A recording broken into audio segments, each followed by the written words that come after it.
最常坐的车，竟是那凤鸾春车。后宫嫔妃小厨那么多，谁也没娘娘做得多。要问本宫最常走的路，定是去养心殿的路。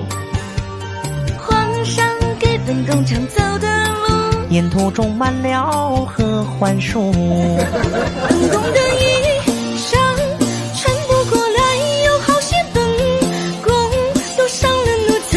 皇上给娘娘还搭了戏台，皇上对娘娘真是宠爱。